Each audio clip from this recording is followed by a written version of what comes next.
चलिए, आज का हमारा टॉपिक आप लोग थंबनेल में देख ही चुके होंगे। उसमें आपको लिख रहा होगा x⁴n माइनस y⁴n या x⁴n प्लस y⁴n।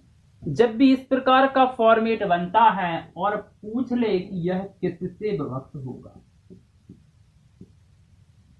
किससे विभक्त होगा, तो इस प्रकार के फॉर्मेट या इस प्रकार का समीकरण हल करने के लिए आपको छोटे से 3 फैक्ट याद करने होंगे। चलिए देख लेते। पहला, यदि समीकरण बनता है x⁴n y⁴n, क्लियर, तो यह संख्या हमेशा लिख दे रहा हूं मैं, संख्या हमेशा x ऋण y से विभक्त होगी। किससे विभक्त होगी? x ऋण y से विभक्त होगी यदि n बराबर धन पूर्णांक। क्लियर है? x⁴n माइनस y⁴n संख्या हमेशा x ऋण y से विभक्त होगी यदि n बराबर धन पूर्णांक। धन पूर्णांक का मतलब सम हो तो भी चलेगा, विषम हो तो भी चलेगा, भाज्य हो तो भी चलेगी, अभाज्य हो तो भी चलेगी। बस आपकी कैसी होनी चाहिए? n धन पूर्णांक होनी चाहिए, ऋणात्मक संख्या नहीं होनी चाहिए। दूसरा फॉर्मूला या दूसरा फैक्ट इसका बोलता है, इसी टाइप से है कि x⁴n y⁴n हमेशा, चलिए y⁴n यदि n बराबर सम है। क्लियर है? अब यहां पर एक उनने क्या दे दिया है, नियम दे दिया कि n बराबर यदि सम है तो संख्या किससे विभक्त होगी? x ऋण y। क्यों होगी? क्योंकि आप तो यहीं पढ़ चुके हो ना, x⁴n माइनस y⁴n संख्या हमेशा विभक्त होगी x ऋण y से यदि n बराबर धन पूर्णांक हो, सम हो, विषम हो, भाज्य हो, अभाज्य हो। बस धनात्मक संख्या होनी चाहिए। तो इनने बोल दिया n बराबर क्या है? सम संख्या है। फॉर्मेट तो वही है। तो भाई सम संख्या कैसी रहेगी? धनात्मक संख्या रहेगी ना, इसलिए यह संख्या x ऋण y से विभक्त होगी और x प्लस y से, x ऋण y से तो विभक्त होगी ही होगी, लेकिन x धन y से भी विभक्त हो जाएगी यदि n बराबर सम संख्या है। सम नहीं है, केवल धन पूर्णांक है, तो वह x ऋण y से अकेली विभक्त होगी, फिर x धन y से नहीं हो पाएगी। तीसरा फॉर्मूला क्या बोलते हैं? तीसरा फॉर्मूला प्लस के लिए, x⁴n प्लस y⁴n हमेशा x प्लस y से विभक्त होगा, हमेशा x प्लस y से विभक्त होगा यदि n बराबर विषम। क्लियर है? फिर से समझेंगे, x⁴n प्लस y⁴n हमेशा x प्लस y से विभक्त होगा, लेकिन n विषम होना चाहिए। तो ये आपके 3 क्या होते हैं? फैक्ट। इन तीनों फैक्टों को आपको याद करना है।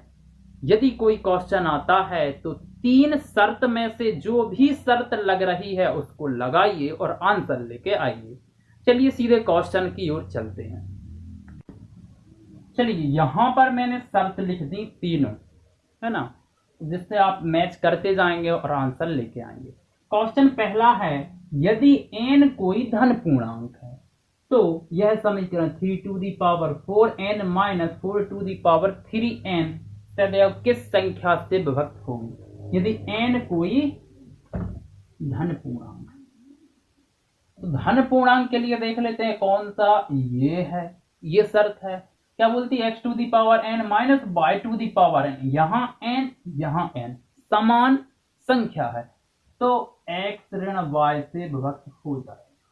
लेकिन यहाँ क्या है? 4n, यहाँ 3n है, समान होता है, यहाँ 4n होता है, यहाँ 4n होता, तो आप फॉर्मूला लगा देते, यहाँ 3n यहाँ 3n होता तो फॉर्मूला लगा देते आप।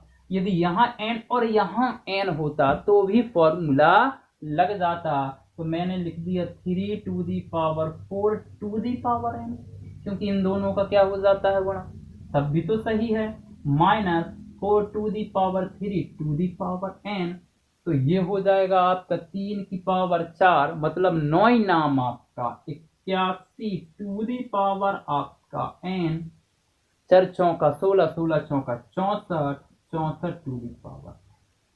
अब ये फॉर्मूला लग जाएगा x to the power n minus y to the power n, और n ऊपर ही दे रखा है, धन पूर्णांक है, तो यह संख्या हमेशा 81 ऋण 64। देख लेते कितना आ जाएगा, 11 में से आपका 4 गया 7 और 7 में से 6 गया 1, यह संख्या हमेशा 17 से विभक्त होगी। चलिए अगला क्वेश्चन है 7 की पावर 12 ऋण 4 की पावर 12, यह संख्या हमेशा किससे विभक्त होगी।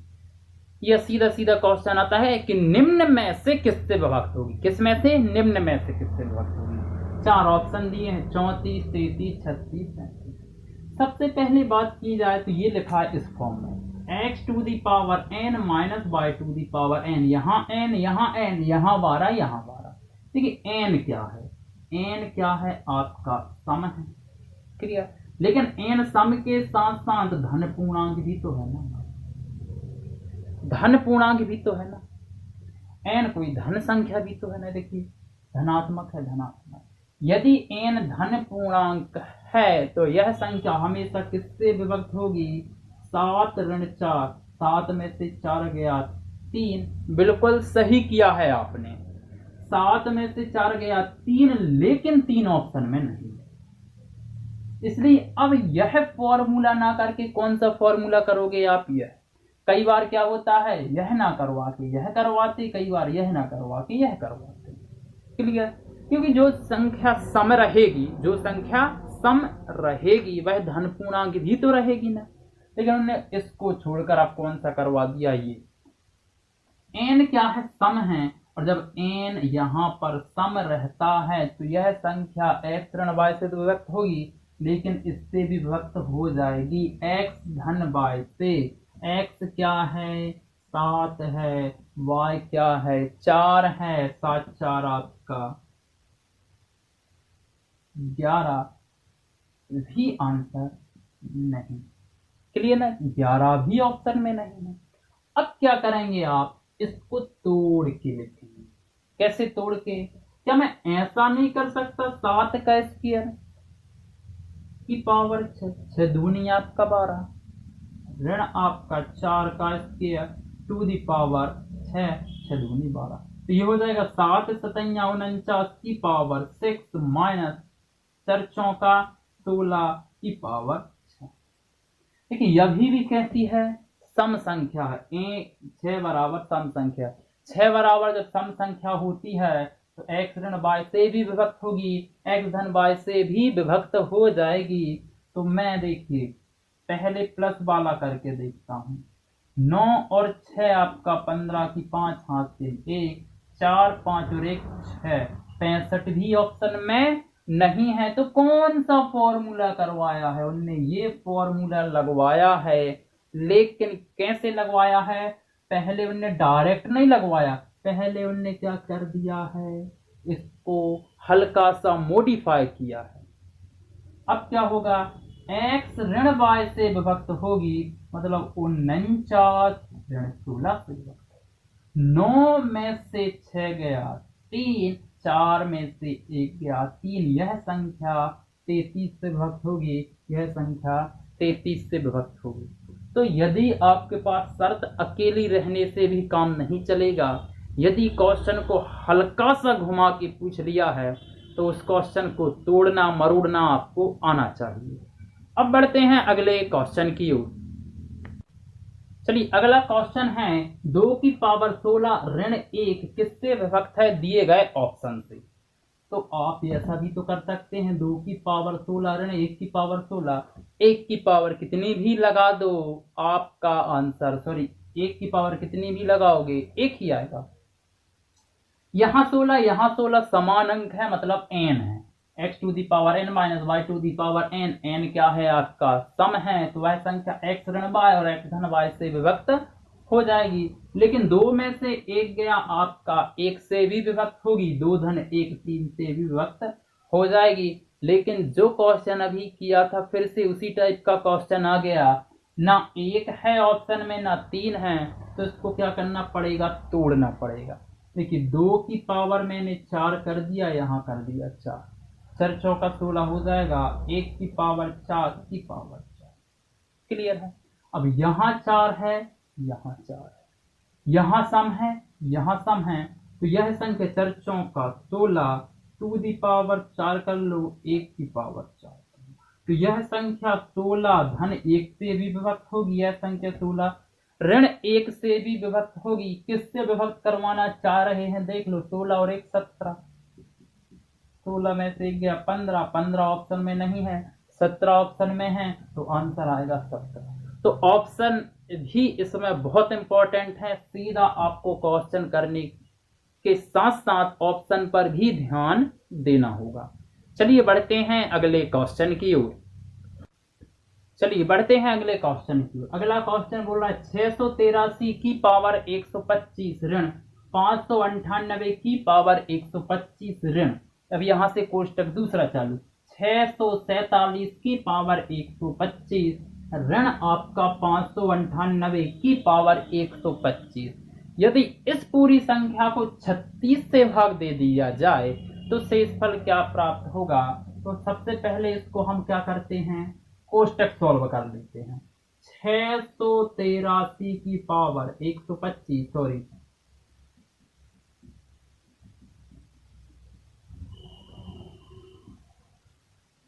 चलिए कोष्टक सॉल्व कर रहे हैं। ऋण का गुणा यहां गया तो ऋण 7, तो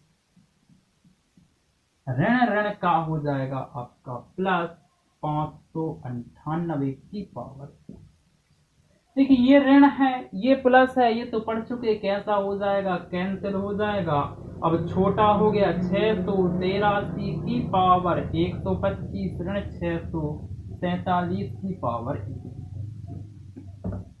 यहाँ 125 है, यहाँ 125 है, इसको सिर्फ चेक कर लो, समान है तो कौन सा फॉर्मूला लग जाएगा, इस प्रकार के फॉर्मूले लग जाएगा।